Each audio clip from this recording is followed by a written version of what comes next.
चलिए साथियों, इस क्लास में हम लोग RPF constable and SI exam 2024 के लिए मॉडल टेस्ट पेपर को हल करने वाले। तो सभी साथी फटाफट से लाइव जुड़ जाएंगे।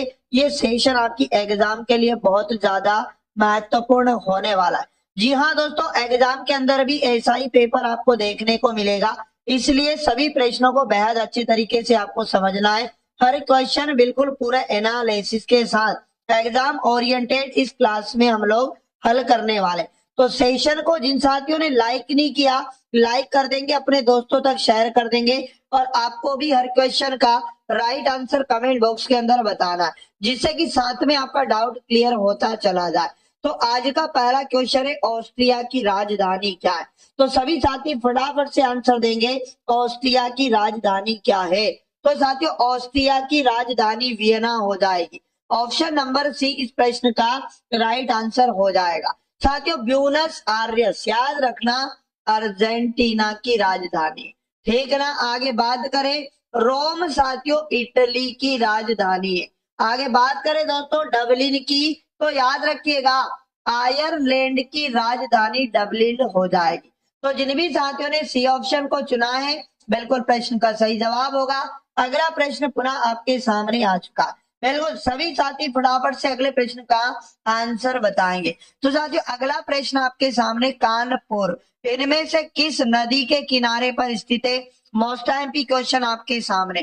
तापी नदी के किनारे, हुगली नदी के किनारे, या गंगा नदी के किनारे, या फिर दोस्तों साबरमती नदी के किनारे?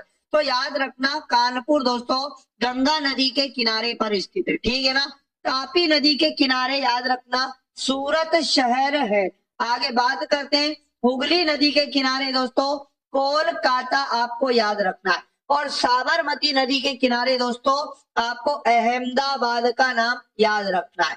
तो जिन भी साथियों ने सी ऑप्शन को चुना, बिल्कुल प्रश्न का सही जवाब होगा। बहुत ही शानदार और लाजवाब। अगला मोस्ट टाइम भी क्वेश्चन बताएंगे सभी साथी, धनराज पिल्ले का संबंध निम्नलिखित में से किस खेल से? मोस्ट टाइम भी वाला क्वेश्चन है, फटाफट से आंसर देंगे सभी साथी। धनराज पिल्ले का संबंध निम्नलिखित में से किस खेल से? तो साथियों इनका संबंध याद रखना हॉकी खेल से। ऑप्शन नंबर डी जिन भी साथियों का है, बिल्कुल प्रश्न का राइट आंसर हो जाएगा। चलेगा, शानदार।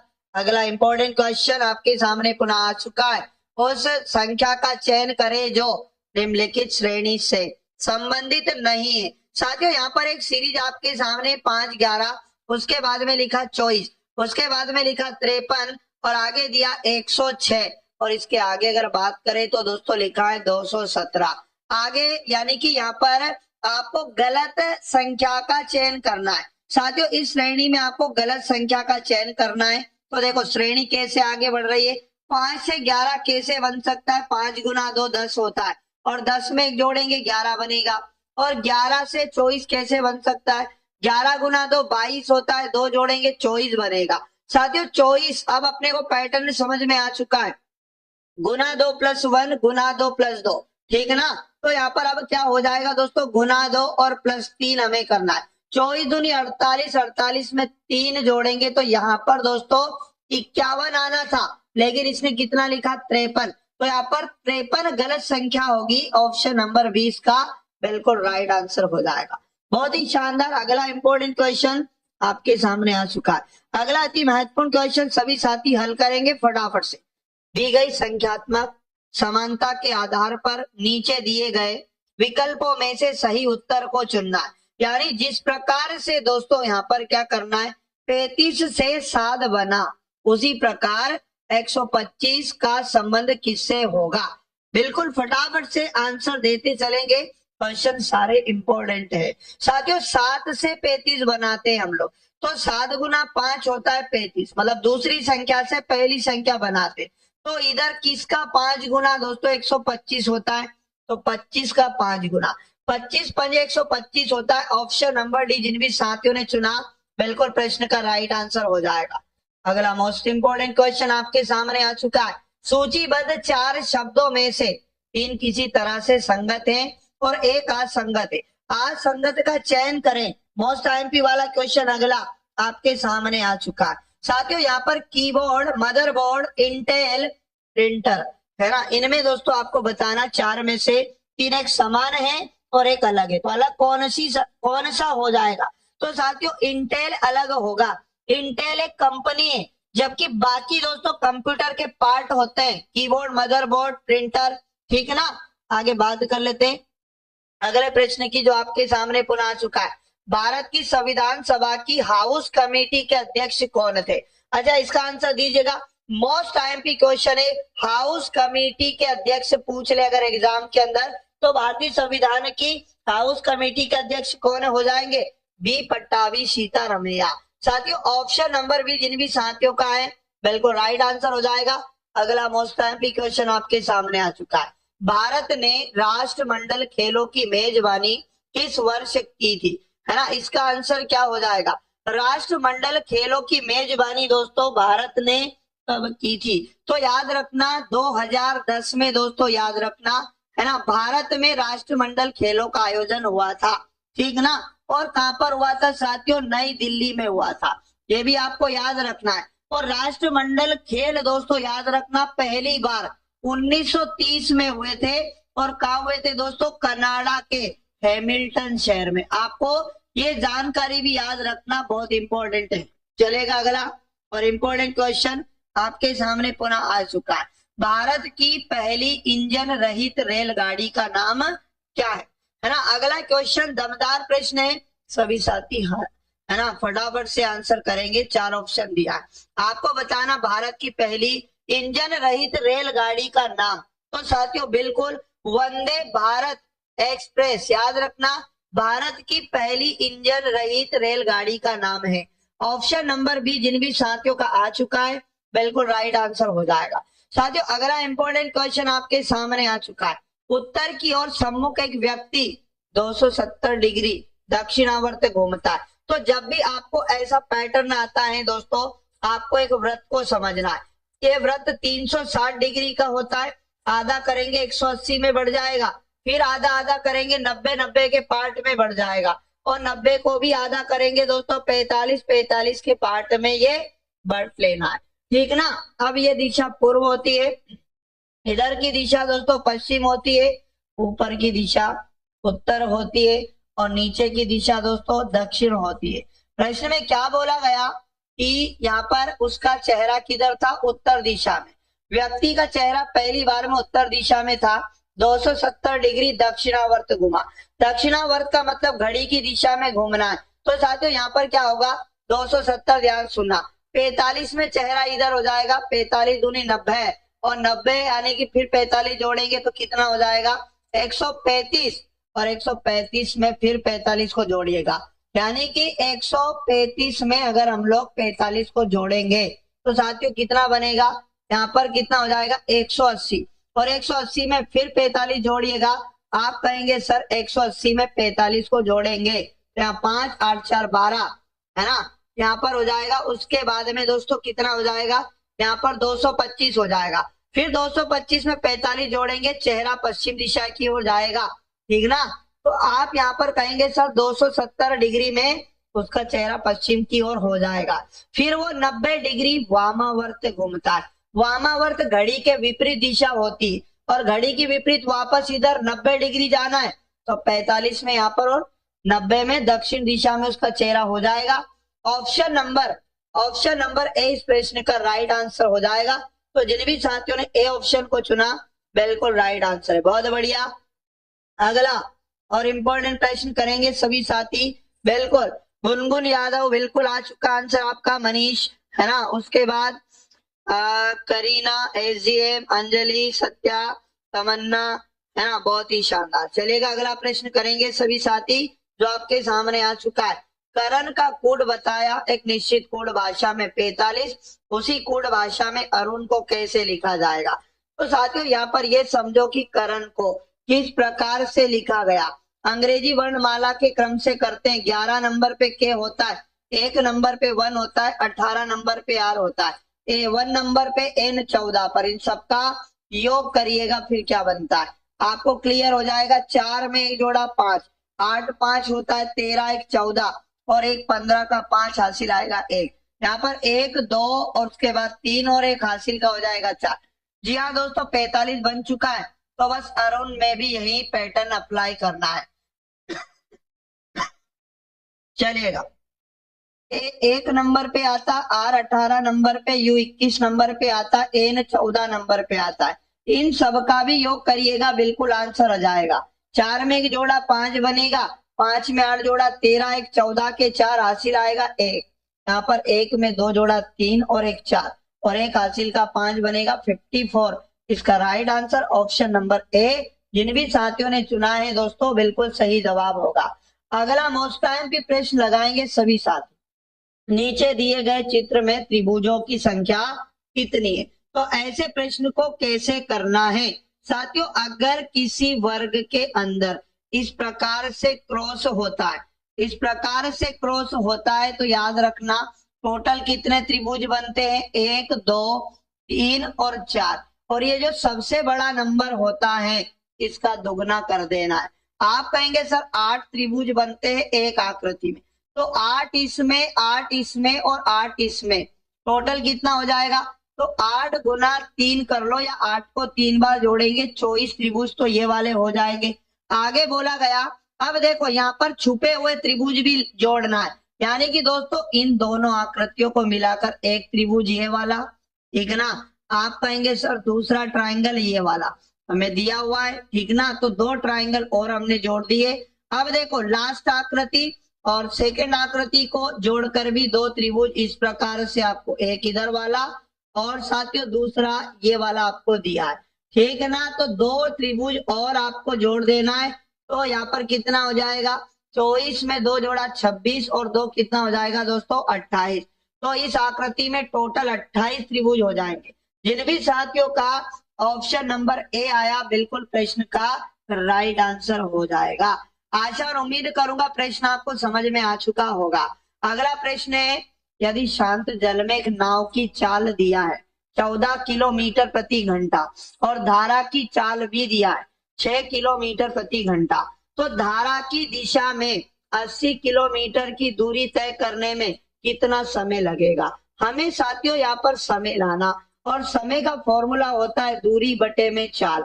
समय बराबर दूरी बटे में चाल होता है, और दूरी प्रश्न में दिया 80 किलोमीटर। लेकिन साथियों हमें चाल कौन सी रखना है? धारा की दिशा में चाल। तो याद रखना धारा की दिशा में चाल क्या होती है साथियों? धारा की दिशा में जो चाल होती है वो होती है शांत जल में नाव की चाल। कितनी दिया है? 14। और धारा की गति यानी 6 जोड़ देना है, 14 6 हो जाएगा 20 किलोमीटर प्रति घंटा धारा की दिशा में चाल हो जाएगी। तो आप 80 में 20 का भाग दोगे तो 20 चुको 80, यानी 4 घंटे में वो नाव, याद रखना 80 किलोमीटर की दूरी को तय करेगी। ऑप्शन नंबर बी जिन भी साथियों ने चुना है, बिल्कुल प्रश्न का राइट आंसर हो जाएगा। अगला मोस्ट टाइम की क्वेश्चन आपके सामने आ चुका। अगले प्रश्न का आंसर देंगे सभी साथी। यदि निम्न आंकड़ों का बहुलक दिया है और साथियों बोला गया कितना है? 11, तो आपको के का मान बताना है। तो इसका मतलब ये हुआ यहाँ पर निम्न आंकड़ों का बहुलक 11 है ना साथियों। के का मान बताना है, तो देखो आपको बहुलक ये मानना है, मतलब ये इसका ये हुआ कि 2k - 1 बहुलक है इस प्रश्न में, और इसका मान दिया है 11। तो आप क्या करोगे? 2k को यही रखना, और 11 प्लस का 1 इधर, माइनस का 1 इधर आएगा, प्लस का हो जाएगा। तो 2k बराबर हो जाएगा 12। और साथियों k का वैल्यू लाने के लिए 12 गुना का 2 भाग में आ जाएगा 2, तो 2 से काटेंगे 12 को 6 बार कटेगा, तो k का मान कितना हो जाएगा? 6। ऑप्शन नंबर बी जिन भी साथियों ने चुना है, बिल्कुल राइट आंसर इसका हो जाएगा। किसी वर्ग का परिमाप किसी आयत के परिमाप के बराबर है। तो साथियों प्रश्न ने एक बात क्लियर कर दिया कि वर्ग का जो परिमाप होता है साथियों, वो बराबर है किसके? आयत का परिमाप, ठीक ना। आयत का क्या परिमाप के बराबर हो जाएगा वर्ग का परिमाप। आगे बोला कि वर्ग का परिमाप हमें दिया है प्रश्न में। साथियों वर्ग का परिमाप दिया है, मतलब यहाँ 40 लिख सकते, बराबर है ये किसके? आप कहेंगे सर आयत का परिमाप के बराबर है ये, ठीक है ना। आगे बात कर लेते, इसकी चौड़ाई इसकी लंबाई का 2/3 है। तो साथियों आपको क्या करना है? इस आयत की लंबाई और चौड़ाई का अनुपात बना लेना। तो यहाँ पर बोला 2/3, 2/3 का मतलब लंबाई का 2/3, तो लंबाई आपको बटे वाला मान मानना है, मतलब 3, और चौड़ाई हो जाएगी दोस्तों 2 अनुपात। तो आप लंबाई मान लो 3x थी और चौड़ाई दोस्तों 2x थी। तो यहाँ पर क्या करेंगे, आयत का परिमाप क्या होता है, फॉर्मूला 2 कोष्टक में लंबाई प्लस चौड़ाई होता है, और इसका मान हमारे पास 40 है, और गुना का 2 इधर आएगा तो बटे में आ जाएगा 2, तो हमारे पास लंबाई प्लस चौड़ाई बच जाएगा। 2 का भाग देंगे यहाँ पर 20 हो जाएगा, और दोस्तों लंबाई हमने माना कितना 3x और चौड़ाई हमने माना 2x, तो टोटल कितना बनेगा यहाँ पर 5x बनेगा, और इसका मान कितना बनेगा 20 बनेगा। x का मान लाने के लिए 20 और गुना का 5 भाग में आ जाएगा, 5 चौका 20, यानी दोस्तों x बराबर कितना हो जाएगा 4 हो जाएगा। क्लियर ना। अब क्वेश्चन का आयत का क्षेत्रफल बताओ, तो पहले आप आयत की लंबाई लेके आ जाओ। 3 गुना x का मान आ चुका है 4, तो 4 3 कितना हो जाएगा 12, तो लंबाई हो जाएगी। और चौड़ाई की अगर बात करें साथियों, तो यहाँ पर क्या बनेगी 2 गुना x का मान 4 है, 4 दूनी कितना हो जाएगा 8। तो क्षेत्रफल क्या होता है, लंबाई इंटू चौड़ाई, तो आप क्या करो, लंबाई 12 है, चौड़ाई 8 है, 12 टी कितना हो जाएगा 96। इस प्रश्न का राइट आंसर हो जाएगा। जिन भी साथियों ने ए ऑप्शन को चुना, बिल्कुल प्रश्न का सही जवाब है। अगला इंपॉर्टेंट प्रश्न है, भारतीय संविधान का निम्न में से कौन सा अनुच्छेद अस्पृश्यता को समाप्त करता है। तो अस्पृश्यता को समाप्त भारतीय संविधान का दोस्तों कौन सा अनुच्छेद करता है। 4 ऑप्शन दिया है, आंसर देंगे सभी साथी। तो जी हाँ दोस्तों, अस्पृश्यता को समाप्त करने से संबंधित अनुच्छेद है ना 17 होगा। सी वाला इस प्रश्न का बिल्कुल क्या हो जाएगा, राइट आंसर हो जाएगा। अगला इंपॉर्टेंट क्वेश्चन आपके सामने आ चुका, ब्रिटिश सेना और डच सेना के बीच है ना बेदारा का युद्ध कब लड़ा गया था, है ना। दमदार और इंपॉर्टेंट प्रश्न है, बेदारा का युद्ध किनके बीच हुआ था, एग्जाम में पूछ सकता है।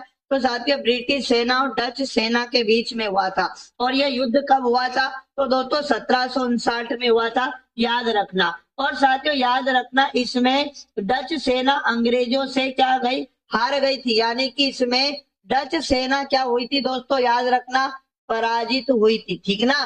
पराजय किसकी हुई थी, डच सेना की, और विजय किसकी हुई थी दोस्तों, तो याद रखना ब्रिटिश सेना की, चलेगा। अगला इंपॉर्टेंट प्रश्न आपके सामने आ चुका, आईएमपी वाला।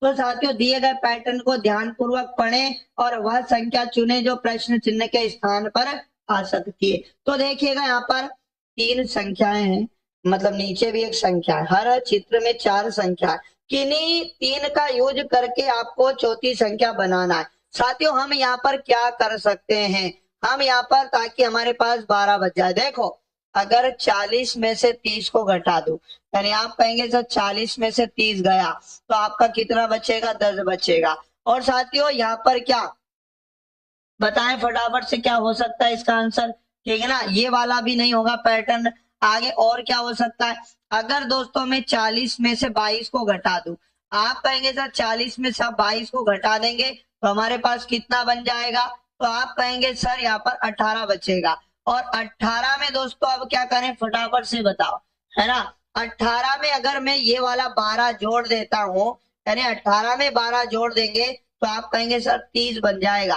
और ये बीच वाली संख्या बन जाएगी। क्लियर, मतलब इसमें से नीचे वाला घटाना है और ये वाला राइट साइड वाला जोड़ना है। इसी प्रकार 34 में से 10 गया तो कितना बचेगा 24, और इसमें जोड़ देंगे कितना 16, तो यहाँ पर हो जाएगा दोस्तों कितना 40 जो हमें दिया है। अब यहाँ 28 में से हमारा उत्तर घटाएंगे, यानी 28 में से x घटाया और कितना जोड़ा दोस्तों 20 जोड़ा, तो बराबर में 43 मिलेगा। तो 20 और 28 कितना होता है 48, तो 48 यानी प्लस का x इधर हो जाएगा, और 48 में से 43 को घटा देंगे, 48 में से 43 घटेगा दोस्तों कितना बचेगा 5, यानी कि यहाँ पर अगर 5 रखेंगे तो हमारा उत्तर आ जाएगा। ऑप्शन नंबर बी जिन भी साथियों ने चुना बिल्कुल प्रश्न का राइट आंसर हो जाएगा। आशा और उम्मीद करूंगा प्रश्न आपको समझ में आ चुका होगा। उस शब्द का चयन कीजिए जो तीसरे शब्द से उसी प्रकार संबंधित है जिस प्रकार दूसरा शब्द पहले शब्द से संबंधित है।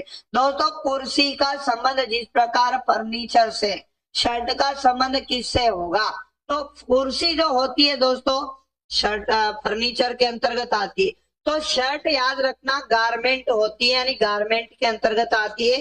ऑप्शन नंबर 20 का भी राइट आंसर हो जाएगा।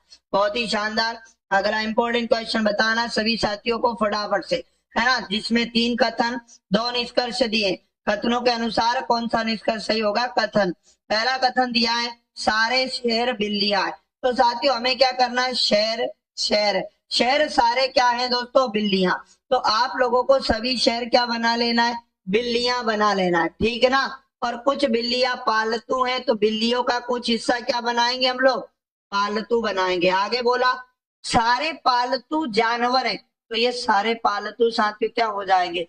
जानवर हो जाएंगे। सारे पालतू क्या है दोस्तों? जानवर हो जाएंगे, ठीक है। आगे क्या बोला? कुछ बिल्लियां जानवर हैं, तो साथियों बिल्ली और जानवर में बिल्कुल कुछ का संबंध है और सारे शेर जानवर है। तो जानवर शेर में कोई भी संबंध नहीं है, केवल निष्कर्ष एक पालन करता है। ये वाला इस प्रश्न का हमारा बिल्कुल राइट आंसर हो जाएगा। चलेगा, बात करते हैं दोस्तों अगले इंपॉर्टेंट प्रश्न की जो आपके सामने आ चुका है।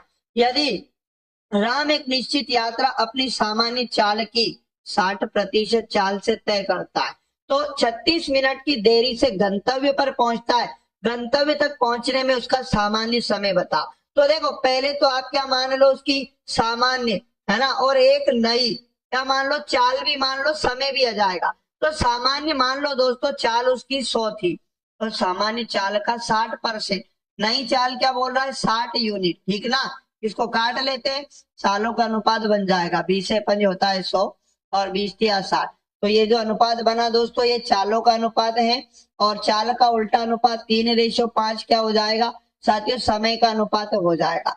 तो यहाँ पर ये कहा कि उसे कितना समय ज्यादा लगता है? 36 मिनट ज्यादा लगता है। आप कहेंगे सर अनुपात में 2 यूनिट समय ज्यादा लगता है, और 2 यूनिट समय का मान 36 मिनट प्रश्न में दिया। 1 यूनिट समय का मान क्या हो जाएगा? 36 में हम 2 का भाग देंगे तो 18 मिनट 1 यूनिट समय का मान हो जाएगा। साथियों क्वेश्चन ने कहा सामान्य समय बताओ उसका। क्या बताओ? सामान्य समय बताओ। तो सामान्य समय का अनुपात क्या बना यहाँ पर? आप कहेंगे सर 3 यूनिट, तो बस 3 का गुना किससे कर दीजिएगा? 18 से।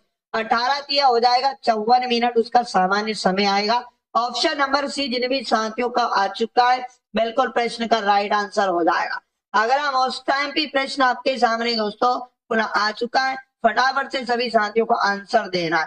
4.2 सेंटीमीटर त्रिज्या वाले एक गोले का आयतन क्या होगा? आपको आयतन बताना है, फॉर्मूला लगाना दोस्तों, गोले का आयतन, गोले का आयतन। एग्जाम के अंदर ऐसे प्रश्न आते हैं और आएंगे दोस्तों।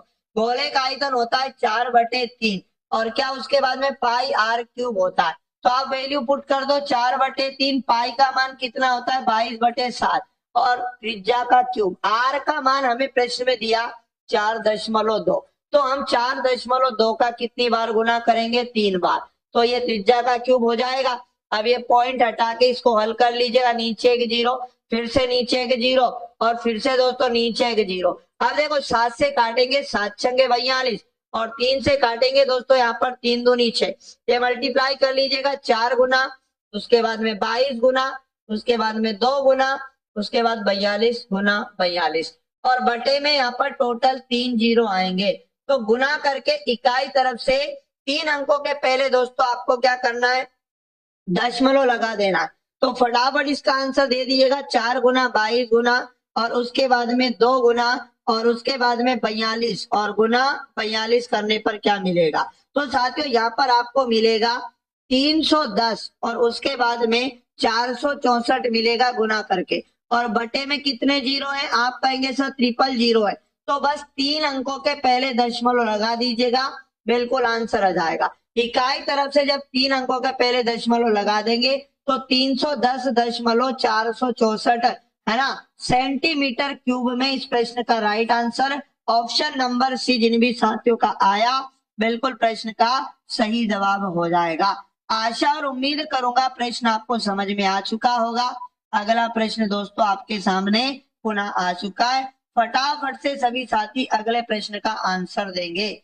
नदी के उस ज्वारी मुहाने को क्या कहा जाता है जहां मीठे यानी ताजे और खारे जल का सम्मिलन होता है? तो साथियों बताइएगा नदी के उस ज्वारी मुहाने को क्या कहा जाता है जहां पर मीठे यानी ताजे और खारे जल का सम्मिलन होता है? तो साथियों नदी के उस मुहाने को क्या कहते हैं? 4 ऑप्शन है आपके सामने, आंसर दीजिएगा। जहां पर दोस्तों मीठे और खारे जल का सम्मिलन होता है। तो साथियों नदी के उस मुहाने को क्या कहते हैं? फटाफट से सभी साथियों को कमेंट बॉक्स में आंसर देना है। साथियों उस मुहाने को ज्वार नदमुख कहते हैं, यानी कि ऐश्वरी कहते हैं। तो जिन भी साथियों ने बी ऑप्शन को चुना, बिल्कुल इस प्रश्न का क्या हो जाएगा दोस्तों?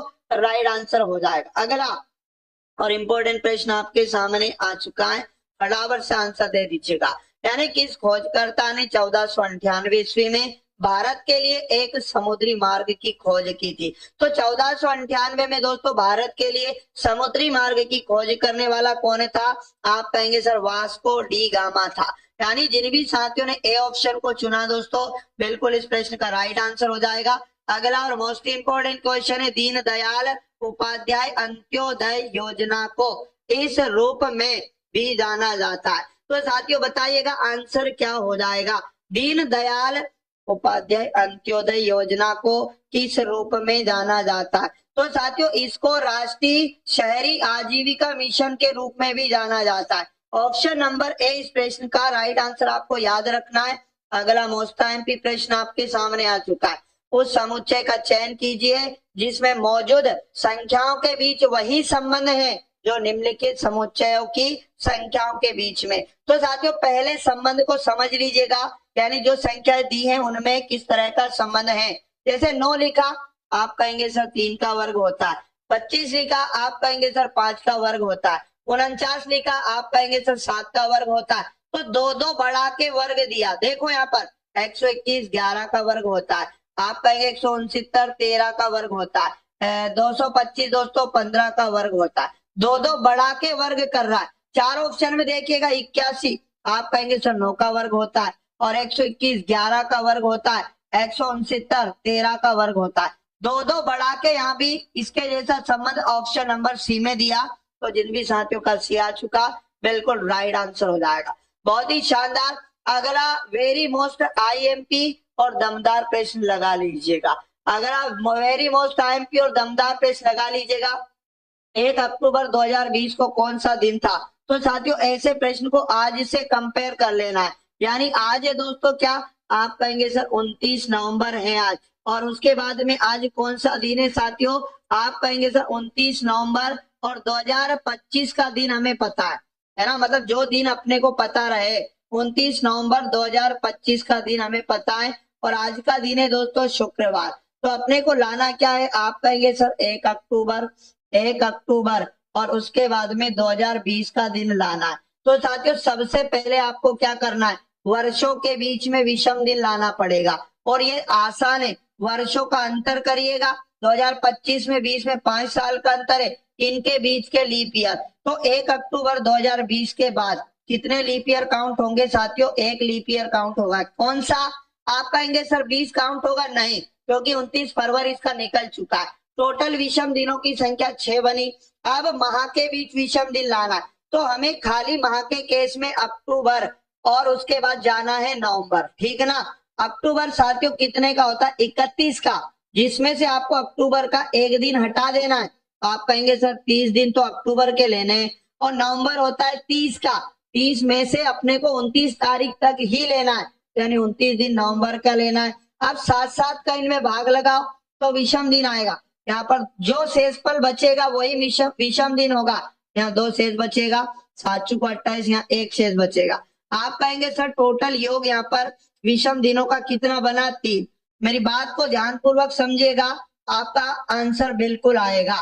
4 ऑप्शन में से आंसर दे दीजिएगा। अति महत्वपूर्ण क्वेश्चन आपके सामने। फटाफट से अगले क्वेश्चन का आंसर क्या हो सकता है, सभी साथियों को खुद से भी करने की कोशिश करना है। साथियों इसका राइट आंसर क्या हो जाएगा? वेरी मोस्ट और आईएमपी प्रश्न आपके सामने, ठीक है ना दोस्तों। यहाँ पर आगे अगर बात करूं तो याद रखिएगा, अगले प्रश्न का राइट आंसर क्या हो जाएगा? 4 ऑप्शन दिया है, ठीक है ना। अति महत्वपूर्ण क्वेश्चन है दोस्तों, फटाफट से आंसर दीजिएगा। यानी कि 2024 का दिन पता है, अभी 25 तो लगने वाला है ना। अपने को यहाँ पर 2025 नहीं लेना दोस्तों, हमें 2024 का दिन पता है। बोलो हाँ ना। तो यहाँ पर 2024 का दिन पता है, तो यहाँ वर्षों का अंतर 5 नहीं लेकर अपने को क्या लेना दोस्तों? 4 ही लेना है, वर्षों का अंतर 4 होगा। और यहाँ पर मैं आपको बता दूं, जहां पर हमने क्या लिखा 6, यहाँ पर कितना रहेगा, ओनली दोस्तों 5 रहेगा। क्लियर। अब देखो मेरी बात को समझना, अपने को ईयर के केस में है ना 2024 का मतलब 20 का दिन पूछा है, 24 का पता है, पीछे जाना है तो यहाँ पर -5 करेंगे। और मंथ के केस में दोस्तों हमें नवंबर का दिन पता है, अक्टूबर पे जाना है, यहाँ भी -3 करेंगे, पीछे जाना है। टोटल -8 बचेगा, 7 का भाग देंगे तो शेषफल क्या बचेगा दोस्तों, माइनस का कितना बचेगा, 1 बचेगा। तो सबसे आसान तरीका मैं आपको बताता हूँ, दिए गए दिन में से आप है ना, जो दिन हमें पता है, यानी आप कहेंगे सर आज का दिन हमें पता है, शुक्रवार में से आप क्या कर दोगे, 1 को घटा दोगे तो बिल्कुल गुरुवार इस प्रश्न का राइट आंसर हो जाएगा। जिन भी साथियों ने बी ऑप्शन को चुना, बिल्कुल इस प्रश्न का राइट आंसर हो जाएगा। तो आशा और उम्मीद करूंगा प्रश्न आपको समझ में आ चुका होगा। अगला मोस्ट आईएमपी वाला प्रश्न आपको समझाता हूँ, ध्यान से समझना। यहाँ पर ये मिश्र भिन्न दिए, इनका मान ज्ञात करना। तो प्यारे साथियों यहाँ पर आपको क्या करना पड़ेगा, सबसे आसान तरीका समझिएगा दोस्तों, ठीक है ना। यहाँ पर ये जो पूर्ण संख्याएं आप इनको साइड में जोड़ लीजिएगा, 3 प्लस उसके बाद में लिखा 14 प्लस और उसके बाद में 5, और यहाँ पर हमेशा प्लस का साइन लगाना। ये जो फ्रैक्शन है 2/7, उसके बाद में 4/9 और उसके बाद में 3/9, इनको भी आपको अलग से जोड़ लेना। आपका यहाँ पर 14 5 19, 19 में 3 को जोड़ा कितना बनेगा, 22 प्लस, इधर एलसीएम ले लीजिएगा फटाफट से, 9 का 7 का एलसीएम होता है 63, और यहाँ पर 7 नाम 63, 9 गुना 2 करेंगे 18 प्लस, है ना, 9 7 63, 7 गुना 4 7 चुको 28 प्लस 9 7 63, 7 गुना 3 21 हो जाएगा। इनको जोड़ लीजिएगा फटाफट से, यहाँ पर 1 8 9 9 8 17 का 7 हासिल आएगा 1, और 2 2 4 1 5 और 1 हासिल का हो जाएगा कितना 6, और बटे में कितना है दोस्तों 63, इधर कितना आया, आप कहेंगे सर 22 प्लस आया। अब देखो 63 का भाग 67 में जा रहा है एक बार, तो आप क्या करेगा 22 प्लस 63 एकम 63, कितना शेष बचा 4, और बटे में वापस 63, तो साथियों 22 में एक जोड़ा 23 सही, 4/63 इस प्रश्न का राइट आंसर हो जाएगा। ऐसा दिया है ऑप्शन नंबर ए में, तो जिन भी साथियों ने ऑप्शन नंबर ए को चुना दोस्तों, बिल्कुल प्रश्न का राइट आंसर हो जाएगा। बहुत बढ़िया, लाजवाब। आशा और उम्मीद करूंगा कि प्रश्न आपको समझ में आ चुका होगा, ठीक है ना। अगला और आईएमपी क्वेश्चन आपके सामने आ चुका है ना, यानी कि प्यारे साथियों क्वेश्चन बहुत इंपॉर्टेंट, याद रखिएगा, है ना। देखो प्रश्न में आपको एक कथन दिया और 2 निष्कर्ष दिए, कथनों के अनुसार दोस्तों कौन सा निष्कर्ष सही होगा। एक समूह संगीत प्रदर्शन देखने के बाद सतीश ने टिप्पणी की थी, क्या टिप्पणी की थी, मृणाल ने अच्छा गाया। एक संगीत प्रदर्शन को देखा साथियों और सतीश ने टिप्पणी की, मृणाल ने अच्छा गाया, इसका मतलब पहला निष्कर्ष समझिएगा, सतीश ने मृणाल के गायन की प्रशंसा की है, तो हाँ बिल्कुल सही ना, मृणाल के बारे में तो बोला है सतीश ने दोस्तों कि अच्छा गाया, तो प्रशंसा की है, और अन्य सभी गायकों ने अच्छी तरह नहीं गाया, तो ये गलत हो जाएगा, क्योंकि ऐसा कथन से कोई भी रिलेशन नहीं है, केवल निष्कर्ष एक पालन करेगा। ए वाला जिन भी साथियों ने चुना, बिल्कुल राइट आंसर इस प्रश्न का हो जाएगा। अगला मोस्ट आईएमपी प्रश्न आपके सामने आ चुका है, निम्नलिखित में से कौन सी संख्या 15 से विभाज्य नहीं है।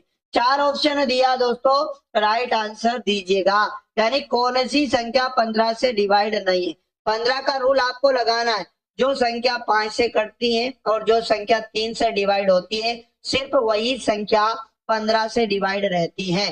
तो साथियों 5 का रूल तो ये कहता है कि अगर किसी भी संख्या का इकाई अंक 0 हो या 5 हो, तो वो संख्या 5 से पूर्णतः विभाजित हो जाएगी। तो चारों ऑप्शन की इकाई अंक 5 है, तो ये चारों संख्या 5 से तो डिवाइड है। अब 3 का रूल ये कहता है कि किसी भी संख्या के अंकों का योग, किसी भी संख्या के अंकों का योग अगर 3 से कटता है, तो सभी संख्याएं 3 से कटती है। तो पहले आप अंकों का योग कर लीजिएगा, 2 प्लस 5 प्लस, है ना, उसके बाद 9 प्लस 5, आप कहेंगे सर 9 5 14, 14 5 हो जाएगा कितना 19, और 2 को जोड़ा तो 21 हो जाएगा। 21 में बिल्कुल साथियों क्या है, यहाँ पर 3 का भाग जा रहा है, आप कहेंगे जी हाँ सर, तो यहाँ पर पहला ही ऑप्शन दोस्तों 15 से डिविजिबल होगा। अच्छा पहला ऑप्शन नहीं होगा क्या, बताओ, पहला ही ऑप्शन 15 से डिविजिबल होगा या नहीं, ये बताओ, है ना। तो एक बार और चेक कर लेते हैं, 3 का रूल लग रहा नहीं लग रहा, है ना। 2 में 5 को जोड़ा तो 7, 7 में 9 को जोड़ा, 9 7 कितना 16 हो जाएगा। अच्छा 15 से विभाज्य नहीं है, प्रश्न ने क्या पूछा, ये तो दोस्तों 15 से याद रखना विभाज्य है, अपने को नहीं वाला ढूंढना है। 4 3 7, 7 6 हो जाएगा 13, 13 5 हो जाएगा 18। दोस्तों ये भी 15 से विभाज्य है, अंकों का योग यहाँ पर चेक करो, है ना, 9 2 11, 9 20 और 5 कितना हो जाएगा 25, और 25 में दोस्तों ये 3 से डिवाइड नहीं है, तो ये संख्या 15 से डिवाइड नहीं होगी, ठीक ना। जिन भी साथियों ने सी ऑप्शन को चुना बिल्कुल सही जवाब हो जाएगा। अगला इंपॉर्टेंट क्वेश्चन आपके सामने आ चुका है। राम और रमेश की वर्तमान आयु का अनुपात दिया है, एक तो राम का और एक साथियों रमेश की वर्तमान आयु का अनुपात दिया है। आप कहेंगे सर 3:5 दिया है, 7 साल के बाद उनकी आयु का अनुपात 4:5 हो जाएगा। साथियों इनकी आयु का जो अनुपात है, अनुपात में दोनों बार अंतर बराबर है, दोनों साइड अनुपात कितना बड़ा है ना, 4:5 हो जाएगा। अच्छा अंतर बराबर नहीं है, मेरी बात को समझिएगा, पहले अंतर को बराबर करिएगा। इस अनुपात का अंतर बराबर कैसे करना दोस्तों ध्यान दीजिएगा, 3 में और 5 में कितने का अंतर है, 2 का, तो 2 का गुना तो आप नीचे वाले अनुपात में कर दो, 5 और 4 में 1 का अंतर है, 1 का गुना ऊपर कर दो, तो इनका नया अनुपात क्या बनेगा, यहाँ पर 3:5 और 2 चुप हो जाएगा 8 और 2 5 हो जाएगा 10। दोनों साइड अनुपात बदलने में कितना अनुपात बदला, आप कहेंगे सर दोनों और 5 अनुपात बदला हुआ, और कितने में, कितने साल में हुआ, 7 वर्ष में हुआ है, ठीक है ना साथियों, है ना, कितने वर्ष में हुआ है, राम और रमेश की वर्तमान आयु दिया और 7 साल के बाद का अनुपात अपने को दिया है ना, 3 में 5 और 5 में 5, तो 7 वर्ष में 5 अनुपात बदला। रमेश की वर्तमान आयु बताना, फटाफट से आंसर दे दीजिएगा, या फिर सबसे आसान तरीका एक और हमारे पास है, देखो वर्तमान आयु अपने को दी है, मान लो एक को 3x मान लो और एक को 5x मान लो, और वर्तमान आयु के 7 साल के बाद, तो यहाँ पर 3x में भी 7 जोड़ देना और इसमें भी 7 जोड़ देना, और नया जो अनुपात है दोस्तों कितना बना, 4/5 को बराबर में रख देना। अब यहाँ से बस x का वैल्यू लेके आओ, क्रॉस मल्टीप्लीकेशन कर लो, 5 3 15x और प्लस हो जाएगा 5 7 35, ठीक है ना, और बराबर में हो जाएगा 4 से 4 5 20 x और उसके बाद प्लस 7 चुक हो जाएगा 28। अब साथियों यहाँ पर घटा लो, x को साइड कर लीजिएगा, आप कहेंगे सर 5x बचेगा और 28 जाएगा 35 में से कितना बचेगा, आप कहेंगे सर 7 बचेगा। जी हाँ दोस्तों x का मान यहाँ भी कितना आ रहा है, आप कहेंगे सर 5/7 ही आ रहा है, ठीक है ना। आप ध्यान से समझना, यहाँ पर प्रॉब्लम हो भी सकता है प्रश्न में, यहाँ पर कितना हो जाएगा बात को समझना, इसका मतलब 7/5 आया x का मान। क्वेश्चन ने ये कहा कि भैया यहाँ पर रमेश की वर्तमान आयु बताना, तो रमेश की वर्तमान आयु का अनुपात 5x था, कितना था दोस्तों 5x हमने माना था, तो रमेश की वर्तमान आयु 5x थी, तो 5 का गुना x के मान 7/5 से करेंगे। जी हाँ दोस्तों 5 से 5 कट जाएगा, 7 वर्ष, बिल्कुल right answer option number B हो जाएगा। जिन भी साथियों का ऑप्शन नंबर बी आया बिल्कुल राइट आंसर हो जाएगा। अगला प्रश्न आपके सामने पुनः आ चुका है, तमिलनाडु में स्थित कपिलेश्वर मंदिर किस भारतीय देवता को समर्पित है। अच्छा दोस्तों एग्जाम में ये भी पूछता है कपिलेश्वर मंदिर कहाँ पड़ता है, तो साथियों तमिलनाडु में पड़ता है, और ये किस, है ना, किस भारतीय देवता को मतलब यहाँ पर समर्पित है। 4 ऑप्शन आपके सामने है, तो साथियों भगवान शिव को समर्पित ये मंदिर है, याद रखना, ठीक है ना। और इस मंदिर का निर्माण साथियों 8वीं शताब्दी में हुआ, ये भी आप ध्यान रखिएगा। किसने करवाया साथियों, तो याद रखना पल्लवों के द्वारा इसका निर्माण करवाया गया। अगला इंपॉर्टेंट क्वेश्चन जो आपके सामने पुनः आ चुका है, निम्नलिखित में से किस राज्य में सड़क घनत्व सबसे ज्यादा है, तो साथियों सड़क घनत्व सबसे अधिक किस राज्य में है, तो राइट आंसर क्या रखेंगे सभी साथी फटाफट से बताएगा। सबसे ज्यादा सड़क घनत्व वाला राज्य दोस्तों केरल है, याद रखना। और उसके बाद में दूसरा सेकंड नंबर पे किस राज्य का स्थान आता है, सड़क घनत्व के मामले में साथियों त्रिपुरा का आता है सेकंड नंबर पर। तो जिन भी साथियों का सी ऑप्शन है बिल्कुल प्रश्न का राइट आंसर हो जाएगा। अगला प्रश्न तो दमदार लगा लीजिएगा, दमदार और आईएमपी कम समय में बनाना सीखिएगा दोस्तों, क्योंकि एग्जाम में अगर आपका बन गया कम समय में तो आप काफी बच्चों से आगे रहोगे। यहाँ पर 6 लोग हैं, समूह चर्चा के लिए वृत्ताकार मेज के परिधि केंद्र की ओर मुख करके बैठे, तुरंत एग्जाम में क्या करना, एक व्रत बनाना, 6 लोगों को आमने सामने इस तरह से बिठा लो, ठीक है ना दोस्तों, आमने सामने इस तरह से बिठा लो 6 लोगों को। एच जे के दाई ओर से दूसरे स्थान पर बैठा, जे के दाई ओर, जे यहाँ बैठा तो इसका दाया इधर होगा, और कहाँ बैठेगा, एच जे के दाई ओर से दूसरा, पहला दूसरा, यहाँ पर कौन हो जाएगा, एच हो जाएगा। ठीक है ना। आगे क्या बोला, एल जो रहेगा एच के बाई ओर से तीसरे स्थान पर रहेगा। एच का बाया इधर होगा, पहला दूसरा तीसरा, यहाँ पर कौन हो जाएगा, एल हो जाएगा।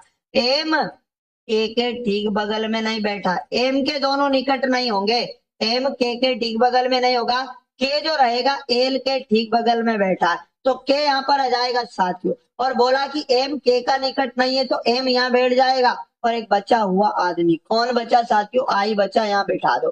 क्वेश्चन है का एल के दाई और दूसरा कौन होगा, तो एल के दाई और साथियों दूसरा कौन हो जाएगा, एम हो जाएगा।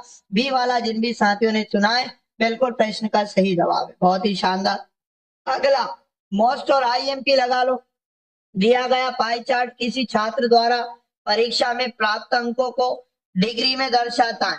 पाई चार्ट को ध्यान से देखें और दिए गए प्रश्न का उत्तर देना। करे साथियों ध्यान से सुनना। यदि कुल पूर्णांक दिया 720 तो गणित के प्राप्तांक ज्ञात करना है। साथियों डिग्री में बताना है, मतलब मेरी बात को सुनो, सॉरी यहाँ पर देखो डिग्री में तो आपको दिया है पाई चार्ट में, जैसे 50 डिग्री, मैथ्स में 80 डिग्री, फिजिक्स में 70 डिग्री, ठीक है ना। यहाँ पर बताइएगा तो यहाँ पर देखो टोटल पूर्णांक बताया 720, मतलब 360 डिग्री टोटल वृत्त का, है ना, वृत्त टोटल 360 डिग्री का होता है, और 360 डिग्री का मान बताया 720। साथियों 1 डिग्री का मान लेके आओ, तो 720 में भाग दे देंगे किसका, 360 का, ठीक है ना, तो 1 डिग्री का मान आ जाएगा। अब क्वेश्चन ने कहा कि गणित के प्राप्तांक बताओ, तो 80 डिग्री था, तो गणित के प्राप्तांक लाने के लिए 1 डिग्री के मान में क्या करोगे, फटाफट से आंसर दे दीजिएगा। इसका क्या हो जाएगा, अति महत्वपूर्ण वाला क्वेश्चन है है ना। यहाँ पर आंसर आ जाएगा गणित के प्राप्तांक लाने के लिए 1 डिग्री के मान में गुणा कर दीजिएगा। आप कहोगे सर हम लोग क्या करेंगे, 720 बटे यहाँ पर 360 में गुना कर देंगे किसका, तो 80 का, तो 80 डिग्री का मान आ जाएगा। क्लियर ना दोस्तों, 80 डिग्री का मान बन जाएगा। आंसर दे दीजिएगा। 0 से 0 काटेंगे और यहाँ पर काटेंगे 4 से, 4 नाम होता है 36, और 4 दूनी हो जाएगा 8, और 9 से काटेंगे 9 8 72 हो जाएगा, और 8 दूनी 16 यानी कि 160 हो जाएगा। तो जिन भी साथियों का ऑप्शन नंबर डी आया बिल्कुल इस प्रश्न का दोस्तों करेक्ट आंसर है। अगला प्रश्न आपके सामने आ चुका है। अगला प्रश्न आपके सामने पुनः आईएमपी वाला है। बोला गया ए बी किसी काम को 4 दिन में कर सकते, तो ए और बी मिलकर काम करेंगे। प्रश्न ने बोला कि 4 दिन में पूरा कर लेते, और बी और सी उसी काम को 5 दिन में कर सकते हैं, मतलब बी प्लस सी बोला कि 5 दिन में कर लेते। दोस्तों इंपॉर्टेंट प्रश्न है, याद रखिएगा। ए सी के बारे में बोला कि ए प्लस सी इसी काम को 10 दिन में कर लेते, तो इन सबका टोटल काम, इन सबका एलसीएम लीजिएगा। आप कहेंगे सर टोटल 20 एलसीएम आएगा, 20 का भाग 4 में देंगे तो 4 5 20 होता है, 5 चौक 20 होता है, और 10 दूनी 20 होता है। अब इन सबका एक एक दिन का काम जोड़ेंगे तो यहाँ 2a बनेगा प्लस 2b बनेगा, और यहाँ 2c बनेगा, क्योंकि सब 2 बार जुड़ेगा। और साथियों 5 4 9, और 9 में 2 को जोड़ा तो कितना हो जाएगा, 11 यूनिट। अब यहाँ पर देखो क्या हो जाएगा, 2 कॉमन कर लेंगे तो a प्लस बी प्लस सी बच जाएगा, और बराबर में 11। आप क्या करिएगा, a प्लस बी प्लस सी का एक दिन का काम क्या हो जाएगा, 11 गुना का 2 भाग में लेकर जा। आप साथियों ध्यान पूर्वक समझ लीजिएगा सभी लोग। अब तीनों मिलकर इस काम को कितने दिन में कर सकते, तो 20 में आप भाग लगा दो 11 बटे 2 का, तो ये 2 उलट जाएगा, यानी कि 20 गुना 2 हो जाएगा बटा में 11। अब 20 दूनी कितना होता है, 40 होता है, बटे में 11, तो 11 तिया 33, अब कितना बचा दोस्तों, 7 बचा, और बटे में कितना, 11 दिन, तो 3 सही 7 बटे 11 दिन इस प्रश्न का राइट आंसर होगा। ऑप्शन नंबर ए जिन भी साथियों का है बिल्कुल प्रश्न का सही जवाब है। अगला मोस्ट एमपी वाला प्रश्न आपके सामने। ए पाइप 6 घंटे में टैंक का 50% भाग भर सकता है। तुरंत माइंड में आना चाहिए, ए पूरा टैंक कितने समय में भरेगा। अब 6 घंटे में 50% मतलब आधा, 50% मतलब आधा, तो पूरा टैंक भरने में 6 का दुगना समय लेगा, यानी कि कितने घंटे दोस्तों, 12 घंटे, बस इतना सा काम है। और बी उसी टैंक को 18 घंटे में भर सकता है, तो बी का समय पूरा भरने का दिया 18 घंटे। तो साथियों यहाँ पर क्या करिएगा, टैंक की क्षमता लाने के लिए इन दोनों का एलसीएम लीजिएगा, तो यहाँ पर एलसीएम 36 होगा, और भारतीय 36 हो जाएगा, 18 दूनी 36 हो जाएगा। दोनों पाइप को एक ही समय पर खोला जाता है, तो खाली टैंक कितने समय में पूर्णतः भर जाएगा, तो एक समय में दोनों पाइप को खोलेंगे, मतलब ए और बी को, तो 3+2 यानी कि 5 यूनिट 1 घंटे में भरेंगे। तो 36 यूनिट भरने में, है ना, कितना समय लगेगा। यहाँ पर क्या गड़बड़ हुआ, ये 6 घंटे में टैंक का 50% भाग भर सकता है ना, मतलब पूरा टैंक को 12 घंटे में भरेगा, और यहाँ पर बी उसी टैंक को 18 घंटे में पूरी तरह से भर सकता है। ये भी भरने वाला, दोनों भरने वाला, दोनों को एक ही समय पर खोला जाता है। तो खाली टैंक को 18 भारतीय 36, 18 दूनी 36, 5, 36 में 5 का भाग देंगे, दोनों मिलकर 1 घंटे में 5 यूनिट काम करते हैं। तो साथियों क्या हो जाएगा, ठीक है ना, 5 से काटेंगे, यहाँ पर कितना हो जाएगा, है ना, मिनट में बताना दोस्तों, मिनट में बताना। तो 36/5 घंटे था, अब मिनट में बदलने के लिए 60 का गुना कर दीजिएगा, मिनट में आंसर आ जाएगा, ठीक है ना। 5 से काटेंगे, 12 बार कटेगा, और 12 छंग की 72 हासिल आएगा 7, भारतीय 36, 36 में 7 को जोड़ेंगे 43 हो जाएगा। 432 मिनट में दोनों मिलकर इस टैंक को भर देंगे। ऑप्शन नंबर बोलिएगा बी वाला इस प्रश्न का राइट आंसर हो जाएगा। चलेगा, बहुत ही शानदार। अगला इंपॉर्टेंट क्वेश्चन जो आपके सामने आ चुका है साथियों, अगले क्वेश्चन का आंसर दे दीजिएगा। दस्त ए कावीर मरुस्थल किस देश में स्थित है। मरुस्थल का नाम है दस्त ए कावीर, मरुस्थल किस देश में स्थित है। क्वेश्चन बहुत ज्यादा महत्वपूर्ण है, याद रखिएगा। तो साथियों दस्त ए कावीर मरुस्थल किस देश में पड़ता है, तो यह पड़ता है दोस्तों ईरान में। तो ए वाला इसका बिल्कुल क्या हो जाएगा दोस्तों, राइट आंसर हो जाएगा। अगला प्रश्न बताएंगे सभी साथी, निम्नलिखित में से किस वर्ष में सूचना का अधिकार अधिनियमन किया गया। सूचना का अधिकार दोस्तों बताइएगा किस वर्ष में लाया गया, अधिनियमित किया गया। 4 ऑप्शन आपके सामने दिया। तो साथियों सूचना के अधिकार को कब अधिनियमित किया गया, तो साथियों 2005 में किया गया। बी वाला बिल्कुल इस प्रश्न का क्या हो जाएगा, राइट आंसर हो जाएगा। चलेगा, अगला इंपॉर्टेंट प्रश्न मोस्टा एमपी वाला। 320 मीटर लंबी एक ट्रेन अपनी लंबाई से 3 गुना लंबे प्लेटफॉर्म को 90 सेकंड में पार करती। ट्रेन की चाल किलोमीटर प्रति घंटा में बताना।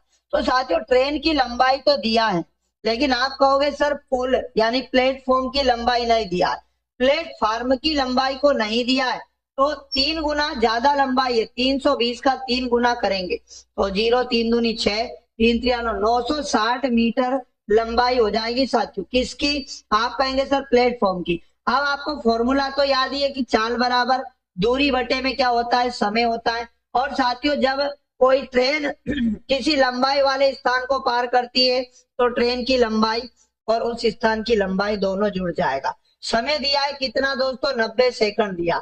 ये मीटर प्रति सेकंड में चाल आ जाएगी, लेकिन 18/5 का गुना करेंगे किलोमीटर प्रति घंटे में ये चाल बदल जाएगी। इनको आप जोड़ लीजिएगा, पहले 0 9 2 11 6 2 8 माफ करिएगा यहाँ पर, और 9 3 हो जाएगा 12, 12 80 बटे कितना हो जाएगा 90, और गुना में बनेगा दोस्तों 18/5। 0 से 0 कट जाएगा, और यहाँ पर 5 से नहीं कट रहा, 9 से कट रहा है, तो 9 से काटेंगे, यहाँ पर 9 दूनी 18, 2 का गुना करेंगे 128 में तो 256, और बटे में 5 हो जाएगा।